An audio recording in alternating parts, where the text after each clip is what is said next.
तो दोस्तों, क्योंकि सांस भी कभी बहू थी के आज के एपिसोड की शुरुआत होती है मंडप से, जहां आर्यन नेचर्स कॉल का बहाना बनाकर कुछ देर के लिए उठकर चला जाता है।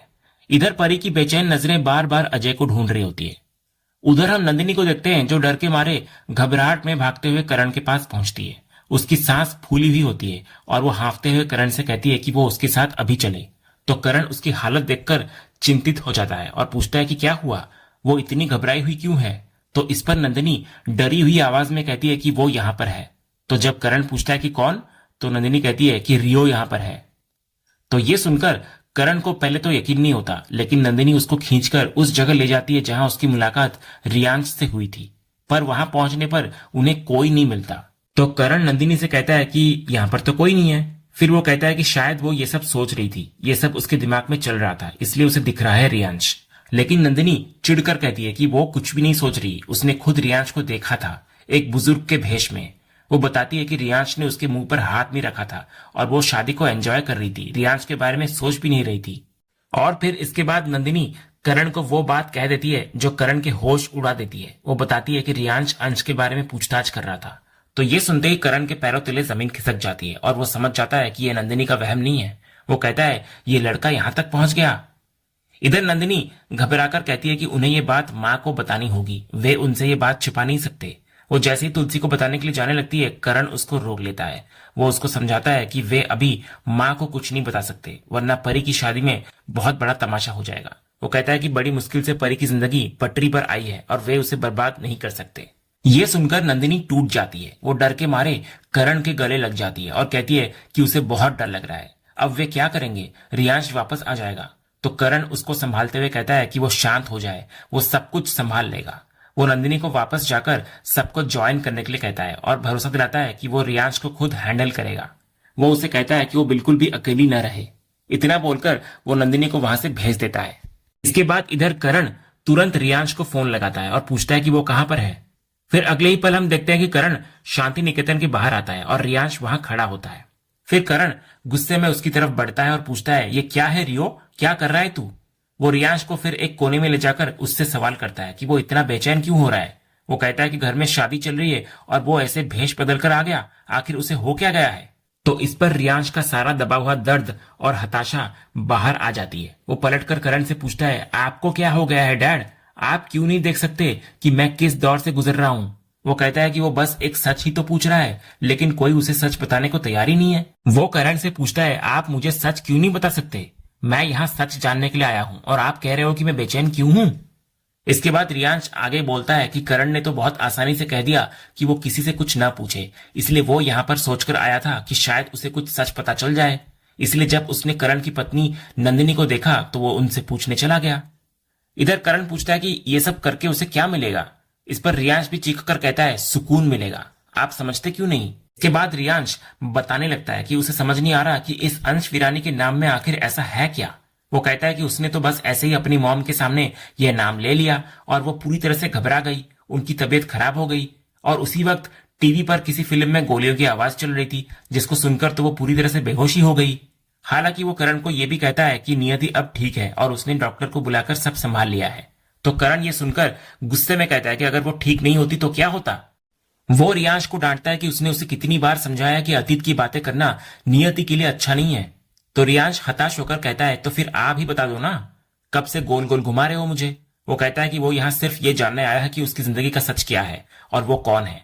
वो करण से फिर पूछता है, आखिर ऐसा क्या है जो उससे छुपा रहा है।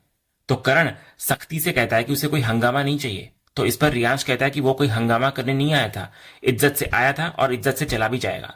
लेकिन वो करण को चेतावनी देते हुए कहता है कि डैड, मैं आपको बता रहा हूं कि ये जो आप मुझे बार बार गोल गोल घुमा रहे हो ना, ये अब नहीं चलने वाला और मैं तो सच जानकर ही रहूंगा, ये मैं आपको बता रहा हूं। और अंत में वो कहता है कि अभी चलता हूं मैं और मुझे माफ करना कि मैं यहां पर आ गया। इतना बोलकर रियांश वहां से चला जाता है और करण को एक उलझन, एक डर और एक आने वाले तूफान की आहट के साथ अकेला छोड़ जाता है। उधर अंदर मंडप में पंडित जी बेचैन हो रहे होते हैं और कहते हैं कि दूल्हे को आने में इतना वक्त क्यों लग रहा है। तो परी उनको तसल्ली देते हुए कहती है कि वो बस आ ही रहे होंगे। तभी शोभा पंडित जी को मजाक में कहती है कि वो चिंता न करे, वो यहाँ शादी कराने आए हैं और शादी कराकर ही जाएंगे।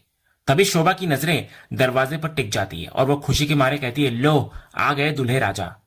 तभी परी, जो अब तक नीचे मुंह करके बैठी होती है, शोभा के कहने पर जैसे ही सामने देखती है, उसकी आंखें फटी की फटी रह जाती है और उसे अपनी आंखों पर यकीन नहीं होता। और सामने दूल्हे के भेष में कोई और नहीं बल्कि अजय खड़ा होता है और ठीक उसके पीछे सादे कपड़ों में आर्यन खड़ा होता है। ये देखकर घर के बाकी सभी मेंबर्स के चेहरे पर एक मीठी मुस्कान होती है, जिससे ये साफ हो जाता है कि ये सब कुछ एक सोची समझी योजना थी। तभी परी अजय को दूल्हे के रूप में देखकर हैरान होती है और अजय भी पीछे मुड़कर आर्यन को देखकर मुस्कुराता है। इधर परी जब शोभा की तरफ देखती है तो शोभा इशारे से सिर हिलाकर हाँ कहती है। फिर परी अजय की माँ इंदिरा और बहन प्रिया की तरफ देखती है तो वे लोग भी बहुत खुश नजर आते हैं और ये साफ हो जाता है कि वे भी इस योजना में शामिल थे। इसके बाद हमें एक फ्लैशबैक दिखाया जाता है जो कुछ देर पहले का होता है। जब अजय रोते हुए मंडप से बाहर जा रहा होता है तो आर्यन उसको रोक लेता है और पूछता है कि क्या हुआ, वो ठीक तो है ना। तो अजय अपनी नजरें झुकाकर बहाना बनाता है कि उसकी आंख में कुछ चला गया है। जब आर्यन दोबारा पूछता है कि क्या, तो अजय वहां से जाने लगता है और कहता है कि पता नहीं आंख में क्या चला गया।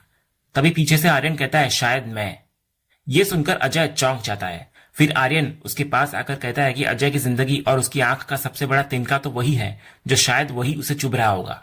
तो अजय उसे ऐसा कहने से मना करता है, लेकिन तभी आर्यन अचानक से हंसने लगता है और कहता है छोड़ दे भाई, इससे ज्यादा मेरे से और नहीं हो सकता। वो कहता है कि उसका मतलब है कि वो इससे ज्यादा नाटक नहीं कर पाएगा। अजय हैरानी से पूछता है कि नाटक मतलब? तो इस पर आर्यन कहता है हाँ भाई, जा और जी ले अपनी जिंदगी, क्योंकि परी तेरी थी और तेरी ही रहेगी। अजय की हैरानी और भी बढ़ जाती है और वो कहता है कि शादी तो आर्यन से होने वाली थी। तो आर्यन कहता है कि वो जानता है कि उसने ये बात फिल्मी स्टाइल में बोली, लेकिन सच बोला है। वो खुलासा करता है कि असल में उसकी तो शादी है ही नहीं, शादी तो अजय की है और वही करेगा। इसके बाद जब अजय को फिर भी कुछ समझ नहीं आता तो आर्यन उसको बताने लगता है कि ये सब उनके बड़ों की मिली भगत है। तुलसी आंटी, इंदिरा आंटी, ये सब उनका प्लान है। वो कहता है कि अजय और परी प्यार के नाम पर कुर्बानी दिए जा रहे हैं। दिल किसी और के पास है और शादी किसी और से कर रहे हैं। आर्यन उसे फिर समझाता है पर भाई, यहाँ ना सब हमारे अपने हैं, यहाँ कोई तुझसे कुर्बानी नहीं मांग रहा। जब अजय फिर भी कंफ्यूज रहता है तो आर्यन उसको मजाक में कहता है कि अभी जल्दी चलकर तैयार हो जा। इसके बाद आर्यन अजय को अपनी शेरवानी की ओर इशारा करते हुए एक राज बताने लगता है। वो कहता है कि वो सुबह से एक साइज बड़ी शेरवानी पहनकर घूम रहा है। वो खुलासा करता है कि ऐसा इसलिए है क्योंकि ये शेरवानी असल में अजय के लिए बनी थी, लेकिन उसे पहननी पड़ रही थी। इसके बाद आर्यन अजय से अपने कपड़े उतारने और दूल्हे का लिबास पहनने के लिए कहता है। मजाक में ये भी कहता है कि अगर उसे थोड़ा बड़ा भी हुआ तो चलेगा। ये सुनकर अजय की भावनाएं काबू में नहीं रहती और वो अपने दोस्त आर्यन के गले लगकर रो पड़ता है। तो आर्यन उसे एक भाई की तरह संभालता है और कहता है कि सब ठीक है, अब उसको चलना चाहिए। फिर फ्लैशबैक खत्म होता है और कहानी मंडप में लौट जाती है। अजय परी को देखकर एक सुकून भरी मुस्कान देता है। इधर परी, जो अब तक की घटनाओं से पूरी तरह से अनजान होती है, भागकर आकर अजय के पास पूछती है कि ये सब क्या हो रहा है। तभी आर्यन एक सच्चे दोस्त और इस कहानी के सूत्रधार की तरह उन दोनों के बीच में आता है। वो उनके कंधे पर हाथ रखकर कहता है कि अगर ये कोई हिंदी फिल्म होती तो कोई चुपचाप दूल्हा बनकर मंडप में बैठ जाता, लेकिन वे लोग ऐसे घिसे पीटे तरीकों में यकीन नहीं रखते। वो मुंबई की भाषा में कहता है कि उनका स्टाइल थोड़ा अलग है। फिर आर्यन कहता है कि उन दोनों के चेहरे पर शुरू से ही लिखा हुआ था कि वे एक दूसरे से कितना प्यार करते हैं। वो कहता है कि वो मानता है कि कुछ मुश्किलें थी, पर अब सब ठीक है क्योंकि उनके परिवारों ने भी हंसते हंसते इस रिश्ते को स्वीकार कर लिया है। वो ये भी कबूल करता है कि उस पर शादी करने का बहुत दबाव था और परी उसकी अच्छी दोस्त थी, इसलिए जब सबने इतना जोर दिया तो वो मना नहीं कर सका। तो ये सुनकर परी आर्यन से पूछती है कि क्या इसका मतलब यह है कि वो जबरदस्ती उससे शादी कर रहा था। तो आर्यन मजाक में कहता है कि परी इतनी खूबसूरत है कि कोई उसे ना कह ही नहीं सकता, लेकिन फिर वो संजीदा होकर कहता है कि वो बिना प्यार के शादी कैसे कर सकता था। वो अपनी भावनाओं को और भी गहराई से समझाता है। वो कहता है कि वो खुद को अच्छी तरह से जानता है कि वो थोड़ा स्वार्थी है, क्योंकि उसे एक ऐसी जीवन साथी चाहिए जो उसको खुद से भी थोड़ा ज्यादा प्यार करे। वो कहता है कि एक वकील के तौर पर उसका काम दिन भर बहस जीतना है, लेकिन वो चाहता है कि जब वो घर आए तो अपनी पार्टनर के सामने खुशी खुशी हार जाए। आर्यन कहता है कि उसने शादी के लिए हाँ तो कर दी थी, लेकिन फिर उसको एहसास हुआ कि इस शादी की वजह से असली प्यार यानी कि अजय और परी का प्यार हार जाएगा और वो ऐसा होने नहीं दे सकता था। इसके बाद वो अजय की तरफ देखकर कहने लगता है कि एक बार फिर परी उसी की पत्नी बनेगी और वे दोनों दोबारा शादी करेंगे। ये सब देखकर जब अजय और परी अपने परिवार वालों की तरफ देखते हैं तो वे पाते हैं कि सब मुस्कुरा रहे हैं। तो परी हैरान होकर पूछती है कि सबको ये बात पता थी, जबकि उसने तो किसी से कुछ कहा भी नहीं था। इस पर तुलसी एक माँ के सहज ज्ञान के साथ जवाब देती है। वो कहती है ऐसा कैसा हो सकता है कि एक माँ को ये पता न चले कि उसकी बेटी के दिल में क्या है। ये कहते हुए तुलसी को वो दिन याद आने लगता है जब परी और आर्यन की सगाई हुई थी। उसे याद आता है कि कैसे परी अंदर ही अंदर से रो रही थी और उसकी नजरें बार बार अजय को तलाश रही थी। फिर तुलसी को वो क्षण याद आता है जब उसने इस मामले को अपने हाथ में लेने का फैसला किया था। एक और फ्लैशबैक शुरू होता है जिसमें तुलसी आर्यन को एक निजी बातचीत के लिए बुलाती है। वो आर्यन को अपने सामने बिठाकर कहती है कि उसने परी का केस जिस तरह से लड़ा है उसके लिए वो उसकी जितनी भी आभारी हो कम है। फिर इससे पहले कि तुलसी कुछ और कह पाती, आर्यन उसको बीच में रोककर कहता है कि वो कुछ कहना चाहता है। वो कहता है कि उसे ऐसा लगता है कि परी शादी तो उससे कर रही है लेकिन वो उससे प्यार नहीं करती। वो जैसे ही ये कहना शुरू करता है कि परी प्यार करती है, तुलसी उसकी बात पूरी करते हुए कहती है अजय से ना। तो ये सुनकर आर्यन हैरान होता हुआ नजर आता है और पूछता है कि क्या तुलसी को भी ऐसा ही लगता है। तो इस पर तुलसी आर्यन को पूछती है कि उसे ऐसा कब से लगने लगा। तो आर्यन कहता है कि उसे शुरू से ही शक था लेकिन एक दिन उसने उन दोनों को बाहर बात करते हुए सुन लिया था। फिर तुलसी आर्यन से माफी मांगती है और कहती है कि वो जानती है कि उन दोनों की बात बहुत आगे बढ़ चुकी है, लेकिन आर्यन उसको बीच में टोकते हुए कहता है कि वे इतने भी आगे नहीं गए हैं कि पीछे मुड़कर देखे तो कुछ दिखाई न दे। वो कहता है कि उसकी और परी की अभी शादी नहीं हुई है और बिना प्यार के शादी ज्यादा दिन नहीं टिकती। वो बताने लगता है कि उसकी एक शादी पहले ही टूट चुकी है और वो दोबारा उस दर्द से नहीं गुजरना चाहता। वो कहता है कि परी उसकी दोस्त है और वो चाहता है कि उसे उसका प्यार मिले। उसका मानना होता है कि परी की शादी वहीं होनी चाहिए जहां उसका दिल है। इस पर तुलसी अपनी मजबूरी बताती है। वो कहती है कि परी ने यह फैसला बहुत सोच समझ कर लिया है क्योंकि उसे लगता है कि अजय के घर वाले उसे कभी अपनाएंगे नहीं।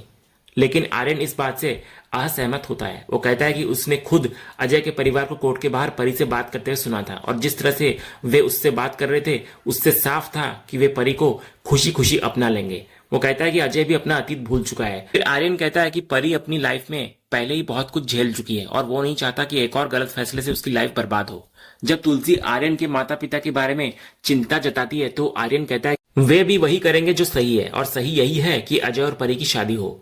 फिर अंत में आर्यन तुलसी से कहता है कि अब उन्हें ज्यादा नहीं सोचना चाहिए वरना परी अपनी जिद में कुछ नहीं कहेगी और अजय भी अपनी मर्यादा नहीं तोड़ेगा।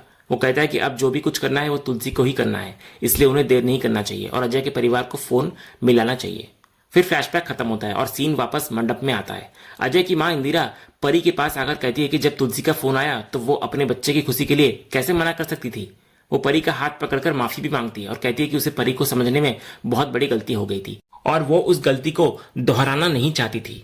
तभी अजय अपनी माँ और बहन से पूछता है कि इसका मतलब उन दोनों को सब पता था।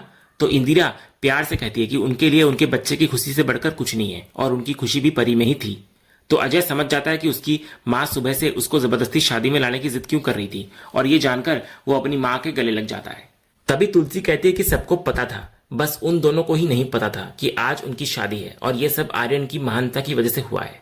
तभी परी मजाक में कहती है कि ये सब तो ठीक है पर वो शादी कैसे कर सकती है क्योंकि उससे तो किसी ने पूछा ही नहीं। ये सुनकर सब लोग हंसने लगते हैं। इस पर अजय परी का हाथ पकड़कर सबके सामने कहता है कि वो उसे जिंदगी में कभी भी किसी शिकायत का मौका नहीं देगा। इसके बाद वो अपने घुटनों पर बैठ जाता है और पूछता है तो मिस परिधि वीरानी, क्या आप मुझसे शादी करोगी? तो परी भी शर्माते हुए हाँ कहती है और ये सुनते ही सब लोग खुशी से तालियां बजाने लगते हैं और इधर अजय खुशी के मारे परी को अपनी गोद में उठाकर घुमाने लगता है।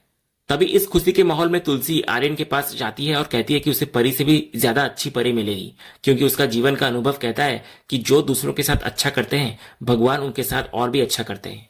इसके बाद तुलसी आर्यन की माँ के पास जाती है और हाथ जोड़कर कहती है कि उन्होंने आज तक ऐसे माता पिता नहीं देखे। वो कहती है कि उन पर उनका और उनके पति का बहुत बड़ा उपकार है और सच में आर्यन में जो संस्कार है वे उन्हीं की देन है। इसके बाद जब तुलसी आर्यन के माता पिता के संस्कारों की तारीफ करती है तो आर्यन विनम्रता से कहता है कि यह उसके लिए एक बहुत अच्छा कॉम्प्लीमेंट है।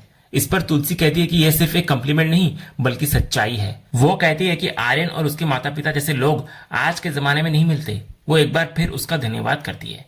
इधर शोभा भी आर्यन से कहती है कि वो ये केस हार कर भी जीत गया है। तभी ऋतिक भी उसकी बात को आगे बढ़ाते हुए पूछता है और हार कर जीतने वाले को क्या कहते हैं।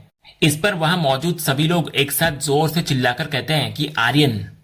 तभी इस खुशी के शोर के बीच पंडित जी आकर कहते हैं कि अगर अब जल्दी शादी नहीं हुई तो शुभ मुहूर्त निकल जाएगा। तो तुलसी उनको आश्वासन देती है कि उन्हें शादी शुभ मुहूर्त पर ही करवानी है। इस पर पंडित जी अपनी दुविधा बताते हैं। वो कहते हैं कि अब उन्हें इन दोनों की शादी करवानी होगी। तो आर्यन मजाक में कहता है कि इतनी देर से यही तो बात हो रही थी, क्या उन्होंने सुना नहीं? तो पंडित जी कहते हैं कि उन्होंने सुना तो है लेकिन एक दक्षिणा से वो एक ही शादी करवाते हैं। दो शादी के लिए दो दक्षिणा लगती है। ये सुनकर तुलसी मुस्कुराते हुए कहती है कि दक्षिणा उन्हें जो चाहिए वो मिल जाएगी, लेकिन वो शादी कराए और वो भी शुभ मुहूर्त पर। और फिर वो एक बहुत ही गहरी बात कहती है कि इस बार कृपया 7 जन्मों वाली करवाइएगा। तो तुलसी की इस बात पर, जिसमें उनके पिछले अनुभवों का दर्द और भविष्य के लिए एक माँ की सच्ची कामना छिपी है, सभी लोग मुस्कुराने लगते हैं। और इसी खूबसूरत, दिल को छू लेने वाले और खुशनुमा सीन के साथ आज का यह एपिसोड यहीं पर खत्म होता है। तो दोस्तों, आपको आज के एपिसोड का कौन सा सीन सबसे ज्यादा पसंद आया, हमें कमेंट करके जरूर बताएं। अगर आप क्योंकि सास भी कभी बहू के फैन हैं और कोई भी अपडेट मिस नहीं करना चाहते, तो हमारे इस चैनल को सब्सक्राइब करना ना भूलें और बेल आइकन को भी जरूर दबाएं। हम मिलेंगे अगले एपिसोड के अपडेट के साथ। तब तक के लिए धन्यवाद।